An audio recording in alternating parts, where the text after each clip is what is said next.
Ooh, I just got a Project Mew notification. Looks like I got some new missions to tack on. Okay, I got 3 to choose from today. Let's see.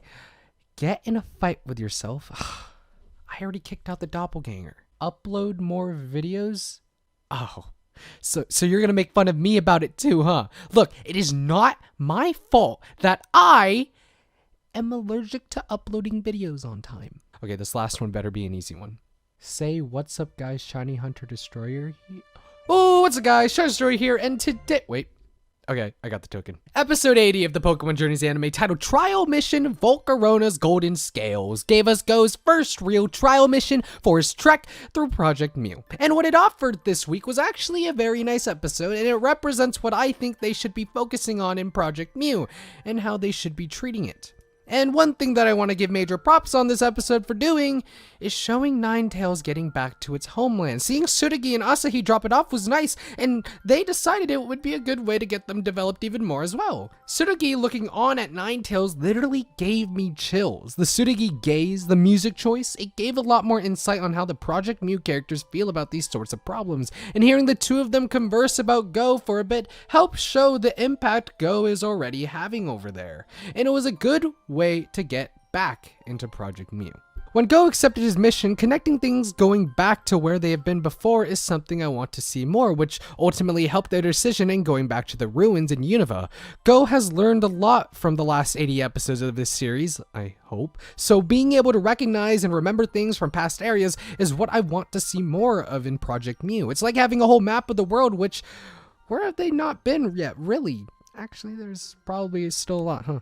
But the whole bulk of this episode was completing that first trial mission. Finding a Volcarona's golden scale, and the mystery behind that already is solid. But as a shiny hunter myself, I already knew what that meant.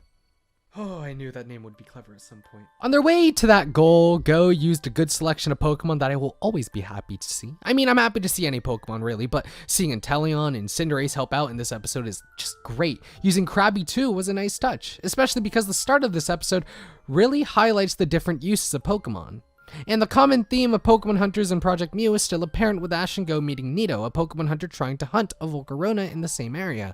And about those Pokemon hunters, they did almost get the best of Ash and Go at the end of the episode, which I think shows one of the problems I have with this episode. Ash didn't have to be here. I would like to hear everybody's thoughts on this, but this is Go's mission here, and I, 1, think it's unfair to Go to have Ash here with him in terms of developing, but 2, I think many things could have been done better without Ash. Meeting Nido, for example, whom Go already looked skeptical of, could have been improved on. But at least, if Ash wasn't here, them being cornered by Nido and the other Pokemon hunters would be believable. I don't believe that Ash would be cornered like that easily, especially by Pokemon hunters like these. But I don't want to talk about this for too much because I'm still happy with a lot of this episode. See, I'm smiling. I love the way that the Larvestas and Volcarona tied the whole episode together. Well, I guess the Larvestas and the shiny Larvesta that evolved into Volcarona. I don't know.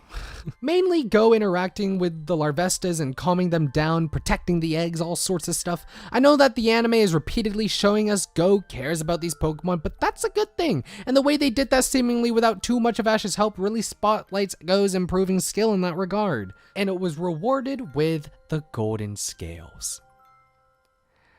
When you said golden scales, that is not what I had in mind. But of course, we still have more important Project Mew things to go over, like Asahi revealing she has a bear. So with that, of course, both Tsurugi and Asahi have an Urshifu of their own. I just wanted to comment on that because seeing Isle of Armor representation in Journeys makes me happy.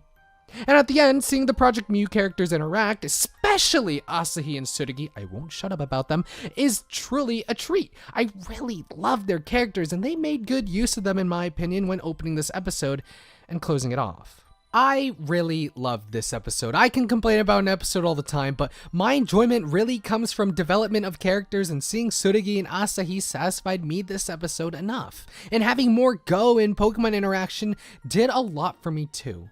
Pairing that with what in my opinion was great musical choice throughout the episode and just great delivery on all fronts, this episode was one of the stronger Project Mew episodes, and not that we've gone a lot, but it's also one of the strongest episodes we've seen in a little while. I mean, heck, they even went back to Ninetales. I didn't think they would do that. Like, that's what I've been asking for. overall, this episode was great. It really was. And after all that, I'm really happy. Oh shoot, another notification. Upload this video? But if my allergies.